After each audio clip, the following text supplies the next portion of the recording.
नमस्कार साथियों, स्वागत है आपका बैंकर साथी चैनल में। साथियों, इस वीडियो में डिस्कस करेंगे जेआईबी के पेपर 1 के कुछ इंपॉर्टेंट मल्टीपल चॉइस क्वेश्चंस। ये सेट 11 है। सेट 1 से लेकर 10 तक मैं ऑलरेडी बनाकर अपलोड कर चुका हूँ। आप सारे वीडियोस बैंकर साथी चैनल पर देख सकते हैं।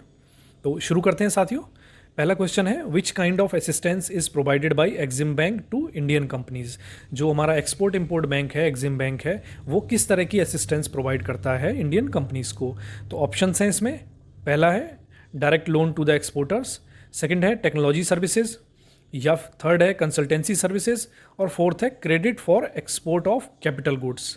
तो ये चारों ही फंक्शन जो है वो एग्जिम बैंक के हैं, चारों ही काम एग्जिम बैंक करता है। इसीलिए हमारा जो करेक्ट ऑप्शन होगा वो होगा ऑल ऑफ दीज। तो नेक्स्ट क्वेश्चन है साथियों, RBI directives to bank not to lend against a particular security और to lend at a particular margin is termed as. तो अगर आरबीआई ये कहता है बैंक्स को कि आप इस पर्टिकुलर सिक्योरिटी के अगेंस्ट में लोन नहीं करेंगे, या फिर अगर किसी कैटेगरी के लोन है उसमें अगर कहता है कि इसमें आप लोन करेंगे तो कम से कम इतना मार्जिन रखेंगे, तो इस तरह के जो क्रेडिट कंट्रोल है, इस तरह का जो कंट्रोल है, आरबीआई के डायरेक्टिव हैं, उनको हम क्या कहेंगे। तो साथियों, ये क्रेडिट कंट्रोल होगा या सेलेक्टिव क्रेडिट कंट्रोल होगा, क्रेडिट स्क्यूजिंग होगी, या फिर एक्सपोजर सेलिंग होगी। तो जहाँ पर जैसे कि आप देख रहे हैं कि आरबीआई जो है पूरे क्रेडिट को कंट्रोल नहीं कर रहा है, या पूरे जो क्रेडिट है उस पर कोई कंडीशन नहीं लगा रहा है बैंक के, केवल एक पर्टिकुलर सिक्योरिटी पे लगा रहा है, या फिर कोई पर्टिकुलर लोन है उसमें मार्जिन के लिए कह रहा है, तो वहाँ पर ये आएगा सेलेक्टिव क्रेडिट कंट्रोल के अंदर में। और कई बार बैंक आरबीआई जो है वो इकोनॉमी की कंडीशन देख के, इन्फ्लेशन को देखकर, या फिर किसी पर्टिकुलर इंडस्ट्री के आउटलुक अगर अच्छा नहीं हो, तो वहाँ पर उस कंडीशन में सेलेक्टिव क्रेडिट कंट्रोल के जो ऑप्शंस हैं वो चूज़ करता है। नेक्स्ट क्वेश्चन है, RBI monitors and controls the scheduled bank through. तो आरबीआई जो है वो शेड्यूल्ड बैंक को, यानी कि जो भी आरबीआई के जो आरबीआई एक्ट है उसके शेड्यूल 2 में जो बैंक्स दिए गए हैं उनको किस तरह से कंट्रोल करता है। तो कई तरीके हैं आरबीआई के कंट्रोल करने के। यहाँ पर देखते हैं कौन सा ऑप्शन सही है। ऑफ साइट मॉनिटरिंग, यानी कि बिना ब्रांच जाए, बिना बैंक जाए, वो ऑफ साइट जो डेटा है वहाँ से मंगाया, वो डेटा को एनालाइज करके मॉनिटर कर रहे हैं। या फिर ऑन साइट इंस्पेक्शन, यानी कि आरबीआई का कोई ऑफिशियल जाएगा और विजिट करेगा ब्रांच को, वो। या फिर लाइसेंसिंग रिक्वायरमेंट, यानी कि कई तरह के जब ब्रांचेस जो हैं, नई ब्रांचेस खोलनी हो बैंक को, या कोई बैंकिंग बिजनेस अगर किसी कंपनी को करना है, तो इन सब कंडीशंस में जो लाइसेंसिंग रिक्वायरमेंट आरबीआई की तरफ से होती हैं, तो उनके थ्रू। तो यहाँ पर साथियों ये तीनों ही तरीके आरबीआई के द्वारा अपनाए जाते हैं। इन तीनों ही वेज हैं जिससे कि आरबीआई मॉनिटर करता है और शेड्यूल्ड बैंक को कंट्रोल करता है। तो ऑल ऑफ दीज इसका करेक्ट ऑप्शन होगा। नेक्स्ट क्वेश्चन है, these days RBI uses selective credit measures rather infrequently because of. तो आजकल ये देखा गया है कि रिजर्व बैंक ऑफ इंडिया जो है, जो सेलेक्टिव क्रेडिट कंट्रोल मेजर्स हैं उनको काफ़ी कम यूज़ करता है, इनफ्रीक्वेंटली यूज़ करता है। ऐसा क्यों है? तो इसके कुछ रीजंस दिए हुए हैं, ऑप्शंस दिए हुए हैं, आपको सेलेक्ट करना है कौन सा सही है। तो इसके ऑप्शंस जो दे रखे हैं वो पहला है डी रेगुलेशन ऑफ बैंक्स, यानी कि बैंक्स के जो फंक्शन हैं वो थोड़ा डी रेगुलेट किए गए हैं, कुछ रेगुलेशंस उन पर कम किए गए हैं। Autonomy given to bank, autonomy दी जा रही है बैंक्स को कि वो अपने डिसीजन खुद लें, उन्हें कहाँ क्रेडिट देना है, कहाँ नहीं देना है, वो अपने सिस्टम्स बनाएं अच्छे। नेक्स्ट है कंफर्टेबल लिक्विडिटी, यानी कि लिक्विडिटी का कोई ऐसा क्रंच नहीं है, लिक्विडिटी काफ़ी है, बैंक्स के पास पैसा है लेंड करने के लिए, तो फिर वहाँ पर क्रेडिट मेजर्स की कंट्रोल की ज़्यादा ज़रूरत नहीं होती है। और फोर्थ है रीजनेबल इन्फ्लेशन लेवल, यानी कि इन्फ्लेशन लेवल जो है वो भी एक रीजनेबल है, बहुत ज़्यादा कम या ज़्यादा नहीं है। तो ये सभी रीज़न हैं जिनकी वजह से सेलेक्टिव क्रेडिट जो मेजर हैं आरबीआई के द्वारा आजकल कम यूज़ किए जा रहे हैं। तो इसमें करेक्ट ऑप्शन है हमारा all of these. Next question है, in India forex rates are determined by. तो पूछ रहा है कि इंडिया में जो फॉरेन करेंसी के रेट्स हैं, फॉरेक्स रेट हैं, यानी कि $1 के बदले में कितने रुपी की वैल्यू रहेगी, वो एप्रिशिएट होगा या डिप्रिसिएट होगा। तो इस तरह की मतलब उसमें कितनी एक करेंसी की दूसरे करेंसी की कंपैरिजन में कितनी वैल्यू रहेगी। तो ये फॉरेक्स रेट्स जो हैं वो कौन डिटरमाइन करता है, कौन डिसाइड करता है। तो ऑप्शंस हैं इसमें, इंपोर्टर डिसाइड करेंगे जो सामान मंगा रहे हैं कि कितनी वैल्यू डॉलर की रुपी के कंपैरिजन में रहेगी। एक्सपोर्टर डिसाइड करेंगे, मिनिस्ट्री ऑफ कॉमर्स डिसाइड करती है, या फिर डिमांड एंड सप्लाई फोर्सेस। तो साथियों ये सारा कुछ जो होता है, जो फॉरेक्स रेट होते हैं, फॉरेक्स मार्केट जो है एक इंटरनेशनल मार्केट है। यहाँ पर कोई ऐसा किसी पर्टिकुलर डिपार्टमेंट का, किसी पर्टिकुलर पर्सन का कोई ऐसा कंट्रोल नहीं चलता है। और ये पूरा जो है खेल जो है वो डिमांड एंड सप्लाई का है। जिस करेंसी की जितनी ज़्यादा डिमांड होगी उसके प्राइसेस उतने ज़्यादा अप्रिशिएट करेंगे, बढ़ेंगे। जिसकी डिमांड कम होगी उसके प्राइसेस कम जाएंगे, वो नीचे जाएगी। तो ये पूरा जो है वो डिमांड एंड सप्लाई के ऊपर डिपेंड करता है। नेक्स्ट क्वेश्चन है, demand liabilities are defined as. तो बैंक के साथियों एसेट्स होते हैं, लाइबिलिटीज़ होती हैं। लाइबिलिटीज़ में कुछ डिमांड लाइबिलिटीज़ होती हैं, कुछ टर्म लाइबिलिटीज़ होती हैं। तो डिमांड लाइबिलिटीज़ के बारे में पूछा है, डिमांड लाइबिलिटीज़ कौन सी होती हैं। तो ऑप्शंस दे रखे हैं, the money which is demanded, वो पैसा जो डिमांड किया गया है। नेक्स्ट है the liability which remain payable at any time, ऐसी लाइबिलिटी जो किसी भी समय पे करनी हो। थर्ड है the liability which must be met on demand, या डी है all of the above.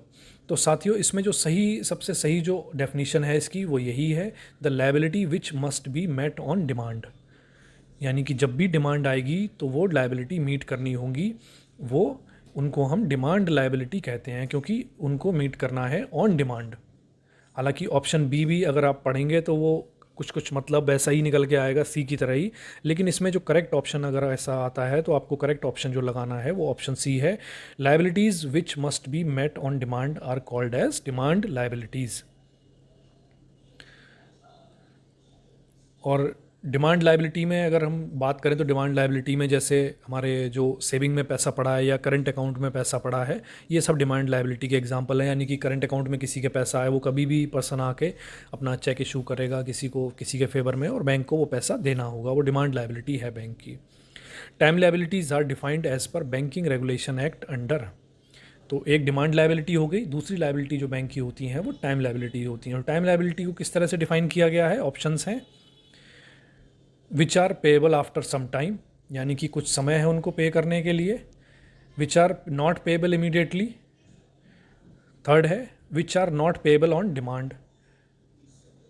Third है which are not demand liabilities. तो हालांकि आप अगर देखेंगे काफ़ी कंफ्यूजिंग ये ऑप्शंस हैं, और सभी ऑप्शंस आपको सही लगेंगे क्योंकि सबका मतलब लगभग लगभग वही निकल के आया है। लेकिन अगर ये पूछ रहा है कि एग्जैक्ट डेफिनीशन क्या है, एग्जैक्ट क्या है, तो वो जो डेफिनीशन है वो दी हुई है वो यही है कि which are not demand liabilities. मतलब टाइम लायबिलिटीज़ वो हैं जो डिमांड लायबिलिटीज़ नहीं है, इस तरह से कहा गया है। तो ऑप्शन अगर इस तरह के आते हैं तो आपको ऑप्शन डी, यानी कि अगर टाइम लायबिलिटीज़ पूछी जाती हैं तो वो लायबिलिटीज़ जो डिमांड लायबिलिटी नहीं है वो सभी टाइम लायबिलिटी होंगी। नेक्स्ट क्वेश्चन है, the basic function so far loans are concern of development finance institution is. तो अगर लोन्स के बारे में बात की जाए तो डेवलपमेंट फाइनेंस इंस्टीट्यूशंस जो हैं उनका मेन काम क्या है, उनका मुख्य काम क्या है। तो इसमें ऑप्शंस दे रखे हैं, to provide working capital to traders, traders को वर्किंग कैपिटल प्रोवाइड करना, कैश क्रेडिट जो होता है हमारा। To provide working capital to industry, यानी कि जो इंडस्ट्री हैं लगी हुई उनको वर्किंग कैपिटल प्रोवाइड करना। To provide working capital and term loan to the industry, तो इंडस्ट्री को वर्किंग कैपिटल और टर्म लोन प्रोवाइड करना। या ऑप्शन डी है to provide term loan to the industry. तो एक चीज़ आपको समझनी होगी साथियों, जो डेवलपमेंट फाइनेंस इंस्टीट्यूशन का मतलब ये है कि वो इंफ्रास्ट्रक्चर वगैरह के जो डेवलपमेंट के प्रोजेक्ट होंगे उनको पैसा देगा, उनको लैंड करेगा। और वहाँ पर जो भी इस तरह के प्रोजेक्ट होते हैं वहाँ पर शॉर्ट टर्म के लोन नहीं दिए जाते हैं, वहाँ पर लॉन्ग टर्म के लोन दिए जाते हैं। शॉर्ट जो सीसी वगैरह हमारी जो होती हैं वो शॉर्ट टर्म के लोन होते हैं, एक साल में रिन्यू होती हैं। लेकिन जो टर्म लोन होते हैं वो अक्सर लॉन्ग टर्म के दिए जाते हैं। तो जो डेवलपमेंट फाइनेंस इंस्टीट्यूशन है उनका जो मुख्य काम है वो टर्म लोन प्रोवाइड कराना है लॉन्ग टर्म के लिए इंडस्ट्री को। नेक्स्ट क्वेश्चन है, which of the following committee recommended that DFI development financial institution should lend support to existing management with the proven record. तो कौन सी कमेटी ऐसी थी जिसने ये रिकमेंड किया था कि जो डेवलपमेंट फाइनेंस इंस्टीट्यूशन है वो लैंड करेंगे और सपोर्ट करेंगे किसको, ऐसी एग्जिस्टिंग मैनेजमेंट को जिसका प्रूवन रिकॉर्ड हो, यानी कि रिकॉर्ड जिसका काफ़ी अच्छा रहा हो। तो इसके ऑप्शंस हैं नरसिम्हन कमेटी, रंगराजन कमेटी, नरेश चंद्र कमेटी और कपूर कमेटी। तो जो इसका सही ऑप्शन जो है वो ऑप्शन ए है, नरसिम्हन कमेटी। नरसिम्हन कमेटी की ये रिकमेंडेशन थी कि डीएफआई जो लैंड करेंगे वो उन इंस्टीट्यूशंस को करेंगे जिनका जो ट्रैक रिकॉर्ड है, जिनके मैनेजमेंट का ट्रैक रिकॉर्ड बहुत अच्छा रहा है, प्रूवन रिकॉर्ड जिनका है। नेक्स्ट क्वेश्चन है, which of the following committee gave recommendation for restructuring of DFI. तो डेवलपमेंटल फाइनेंशियल इंस्टीट्यूशन को रीस्ट्रक्चरिंग की जो रिकमेंडेशन दी थी वो कौन सी कमेटी ने दी थी? नरसिम्हन कमेटी या फिर share committee, Khan committee, share committee, Khan committee या फिर कपूर कमेटी। तो सही ऑप्शन इसमें है खान कमेटी। खान कमेटी की रिकमेंडेशन थी कि डीएफआई को रिस्ट्रक्चर किया जाए।